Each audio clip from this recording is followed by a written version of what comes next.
Di mana titik tidak masuk akalnya? Di mana titik tidak masuk akalnya? Aksara film passwordnya. Mana petirnya? Mana? Hai guys, setelah kemarin kita menonton film yang agak HD-an versi ikan terbang, kini gue akan membuat mata kalian sakit seperti ingin punah dari kehidupan, sebab grafik ini jauh lebih membunuh ketimbang FF yang baru rilis. Oke, tanpa berlama-lama lagi, mari kita gaskan.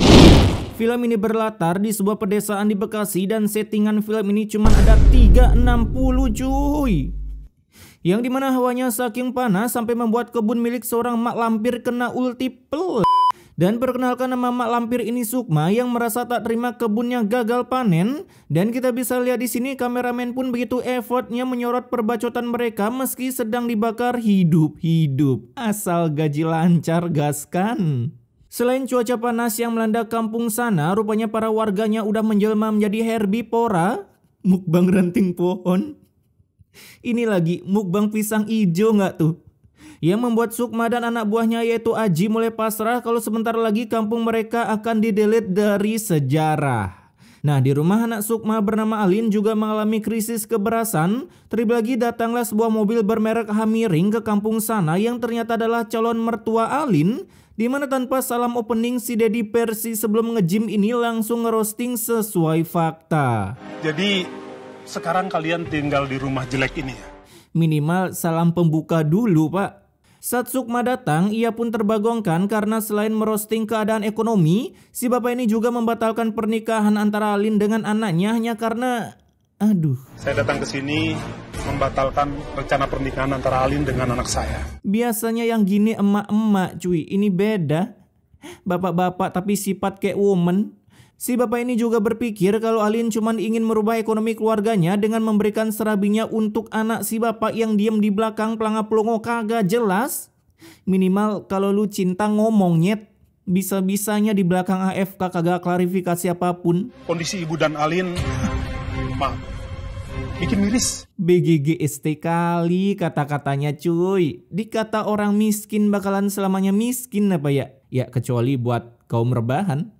Mendengar itu Sukma langsung mengusir bapak ini yang sombongnya kagak ketulung sampai jenongnya hampir ingin ditempeleng biar lebih mengkilap lagi. Dimana saat keluarga yang memiliki sifat seperti Indra Kentaki itu pergi, Alin pun berusaha menenangkan emaknya, tapi si emak bukannya GB pahala biar rezeki makin lancar, yang ada malah nyatain open war sama sang pencipta. Jangan, Tuhan ini lagi mempermainkan kita. Udah kayak resleting yang kesangkut titit aja tuh cangkem, kagak bisa ditutup. Ketika hari berganti skin, Pak Kades pun memberi arahan tentang cara... Wadaw, ada dia lagi cuy. Winda besuk kernes udah malam soalnya kagak nge-live gaming lagi dia. Tentang cara menyikapi kampung yang dilanda kegersangan dengan pasrah. Ya gimana lagi, emang Pak Kades Tuhan bisa ngatur cuaca. Bahkan karena kampung yang gersang, mereka yang hendak menyambut hari raya Idul Adha harus patungan untuk beli kurban, sampai muncullah ide dari Sukma yang memang ingin mendekam di neraka. Hari raya suci, GB dosa beuh. Udahlah, auto jadi top global di neraka lu.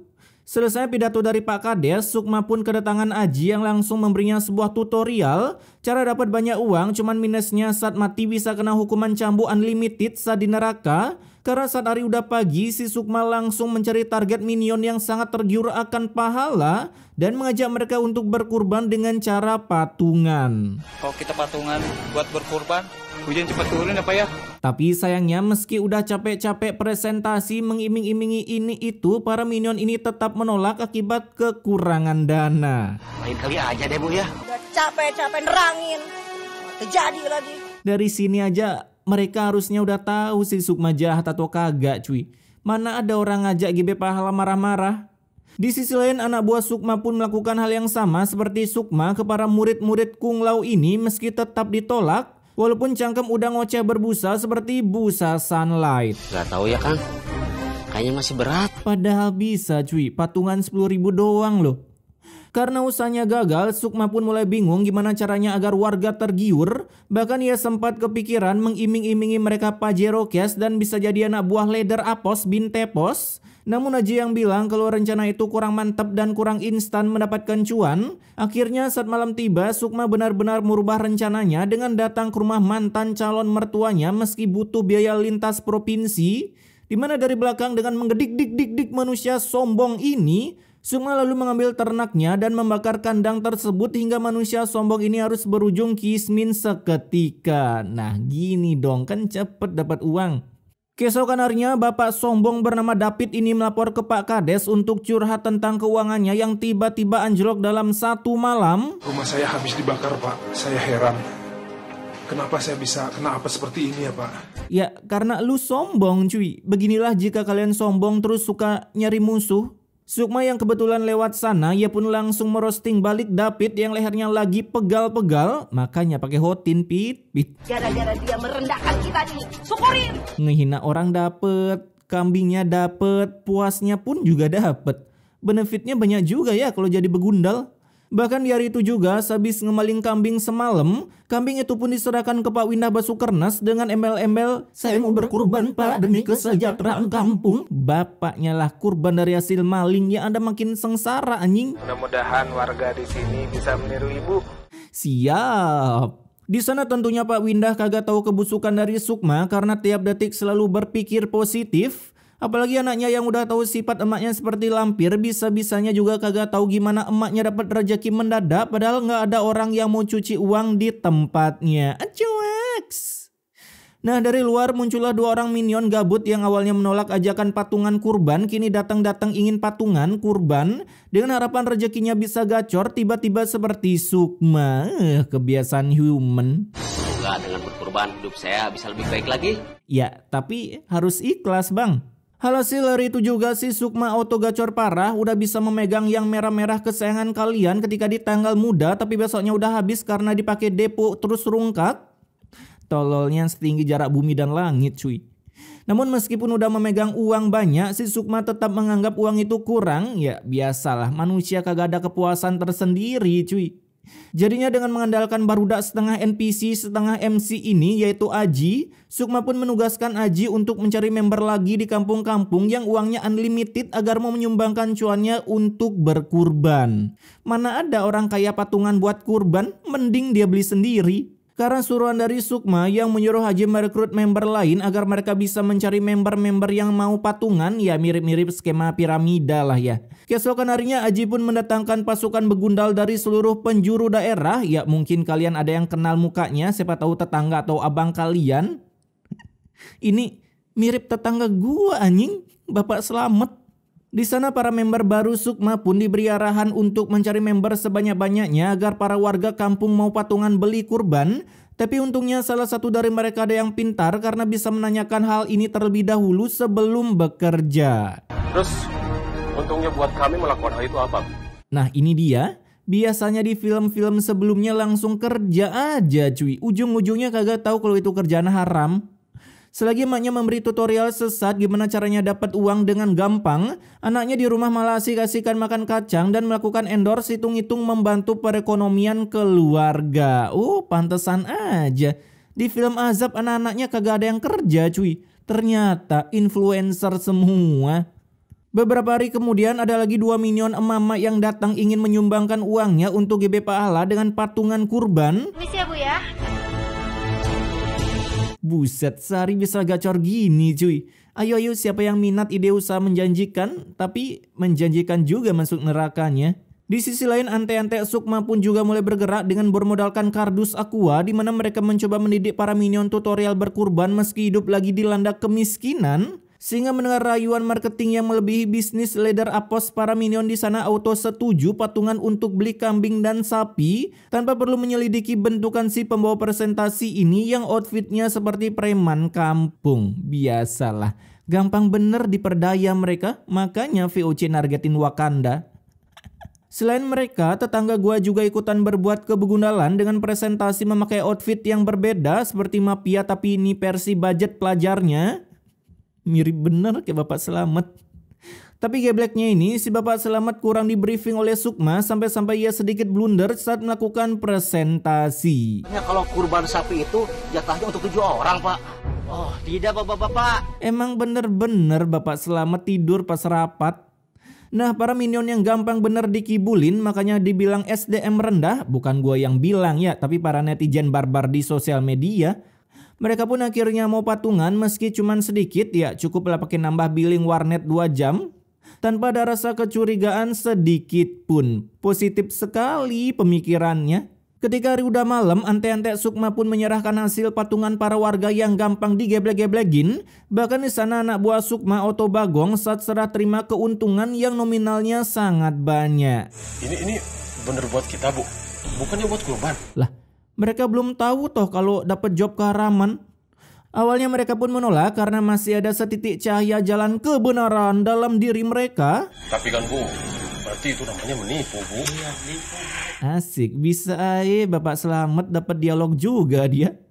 Karena rupanya si Sukma memiliki pemikiran gendang yang dimana ia salah mengartikan arti dari berkurban dengan seharusnya dibagikan untuk kalangan miskin, melainkan ia malah membagikan bentuk cairnya berupa uang hasil sumbangan untuk dirinya sendiri dan para begundal anak buahnya yang masuk kategori kismin.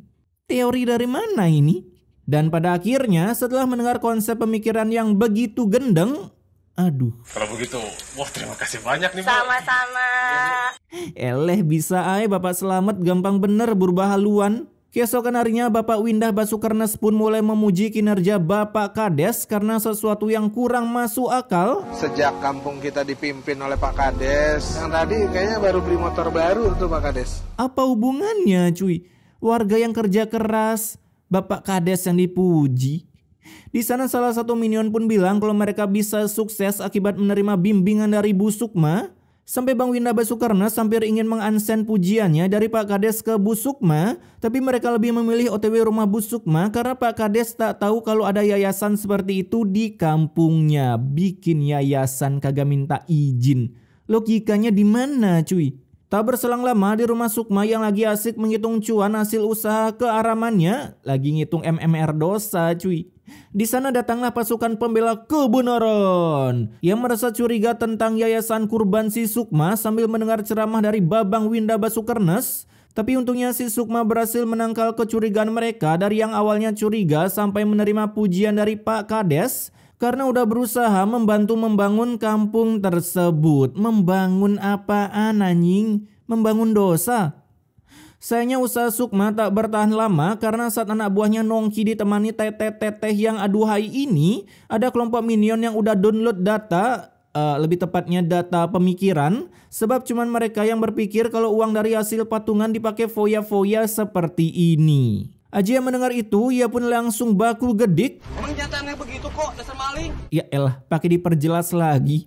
Beruntung kejadian tersebut dihentikan oleh Babang Windah Basukernes dan tentunya ia malah memihak kubu Aji yang tentunya membuat Aji besar kepala melebihi dosanya karena berhasil mendapatkan backingan dari seorang Windah Basukernes. Selain kejadian ini, beberapa dari minion akhirnya udah berhasil download pemikiran di Play Store karena saat Alin pulang beli seblak, ia pun mendengar beberapa minion menggosipi usaha milik emaknya. Bu, mereka itu kan ngumpulin sumbangan. Jangan-jangan dipakai untuk uang pribadi, Bu. Ini nih, udah deket hari suci, ini anak bukannya jujur ke mereka malah nutupin kejahatan orang tuanya. Nah di rumahnya Sukma pun sudah membeli seekor sapi kurus kering yang hobi deposit kalori untuk membuat para warga percaya kalau hasil patungan mereka ada bentuknya. Bahkan selain sapi, Sukma juga memberi beberapa kambing yang nya bisa dipakai topping boba bebas refill jika para warganya mau. Dan melihat hasil kerja keras Sukma, Pak Kades lagi-lagi memujinya sampai meminta maaf sebab sudah pernah curiga dengan Sukma termasuk para warga kampung sana. Sekarang terbukti bahwa uang hasil patungan yang dikumpulkan Bu Sukma dibelikan ke hewan kurban. Tapi ya emang benar juga sih, ini namanya teknik pengkorupsian cuy. Dari atas dapat dana 100 juta yang terrealisasi cuman sekian juta. Cueks. Setelah mendapatkan kepercayaan dari seluruh NPC di film ini, malam harinya mereka kembali membuat rencana termasuk cloningan tetangga gua juga ada di sana. Ngapain Pak? Dimana rencana dari Sukma ini akan membuat kita terbagongkan. Sapi dan kambing itu harus kita ambil kembali. Anti rugi-rugi klub cuy. Dari kejauhan Alin yang mendengar itu ingin melapor ke Babang Windah tapi berhasil dicegat oleh Aji. Sehingga Aji langsung menangkapnya dan membawa Alin ke emaknya. Selebeau. Hasil Alin langsung tersegel di kamarnya dan harus gagal menjadi penyelamat bumi karena rupanya Sukma telah mengiming-imingi serabi Alin untuk Aji. jika ia mau mendukung kegiatan kebegundalan dari si Sukma. Buset, zaman megalitikum masih aja zaman jodoh-jodohin orang. Nah, di tempat ronda jaga kambing, para minion yang sehabis mabar FF dan menyeruput segelas kopi pun tiba-tiba ngantuk berharap saat tidur mimpi direkrut menjadi tim Epos, sehingga kesempatan itu dipakai untuk ngemaling kambing-kambing kurban. Bahkan meskipun mereka diciduk oleh Pak Kades, si Kades tetap jadi bulan-bulanan pasukan hayam maling sebab udah kalah damage yang dikarenakan bertambahnya usia. Siapa kalian? Buset. Orang setua itu berkelahi dengan maling. Dengan tertangkapnya Pak Kades, Aji pun mengajak beberapa membernya untuk push dosa lagi lebih tinggi lagi agar mengalahkan dosa Sukma. Karena dengan teganya melempar Pak Kades ke jurang sampai berguling-guling seperti risol yang entah Pak Kades wasted atau kagak. Keesokan harinya berita mengenai kambing yang hilang pun sudah tersebar di penjuru negara. Mak kalian pasti tahu berita ini. Tapi nggak untuk Pak Kades yang beritanya belum FYP. Sampai datanglah Bang Windah untuk memviralkan berita mengenai Pak Kades yang udah menghilang dari line. Nah, di tempat Sukma mereka pun party with geng kebegundalannya. Asik, bisa aja Pak Slamet minum marjannya. Namun di tengah kepartian ini otak Aji mulai tak sabar mengunboxing Alin. Sampai ia diam-diam masuk ke kamar Alin. Tapi sayangnya Alin berhasil lolos saat mau di-unboxing dan bersembunyi di depan mata kameramen. Bisa-bisanya buta map cuy, padahal sebelahan. Beberapa jam kemudian Pak Kades yang setengah NPC dan MC akhirnya berhasil selamat setelah semalam berguling-guling seperti babi guling. Bahkan Alin juga berhasil menyampaikan berita kalau Mak dan pasukannya adalah begundal di balik ini semua. Hasil mereka langsung bergegas OTW rumah Sukma. Nah, di sisi lain sebuah bencana pun akhirnya diturunkan ke Battleland of Dawn, di mana bencana tersebut pertama kali menimpa Aji yang bisa kita lihat di sini bareng-bareng.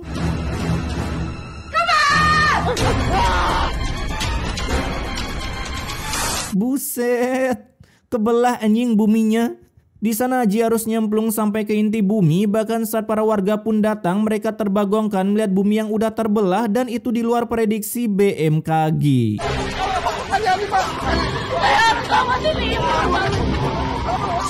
Real banget cuy. Saat Sukma mau kabur, gempa pun tiba-tiba terdelete sampai mendelete beberapa anak buahnya. Ada yang mati ketimpa lemari dan mati karena sesak napas. Sedangkan para warga berhasil menyelamatkan diri dengan diam di dataran tinggi sambil melihat rumah-rumah warga yang udah hancur. Hancurnya di mana? Nah, Sukma yang masih melarikan diri, ia pun terus berusaha kabur bersama begundal kepercayaannya meski lava mulai mengecerot keluar dari bawah tanah dan juga perut gunung.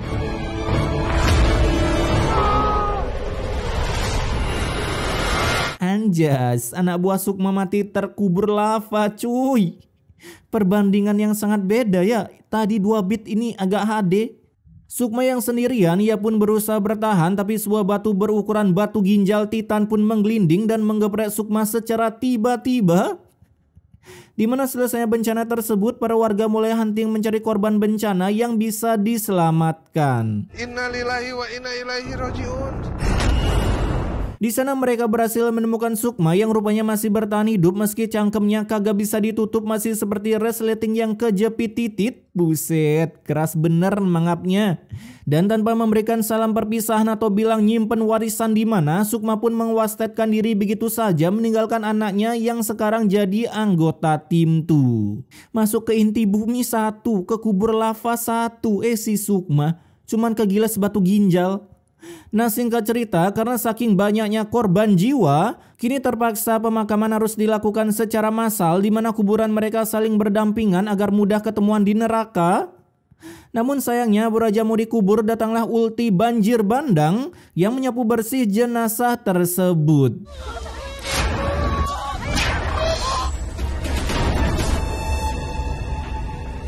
Wih, ini berapa bit cuy? FF baru rilis aja kagak segininya. Oke, pesan immortality-nya di sini, pentingnya pendidikan yang merata di Wakanda, dan bagi kalian yang udah sekolah jangan sampai gerbang doang, apalagi yang mutusin berhenti sekolah cuman demi sebuah ketradingan. Lebih geblek lagi sih itu. Sebab kalian bisa lihat di sini begitu gampangnya para warga dibodoh-bodohin, maka dari itu rajin sekolah nyet.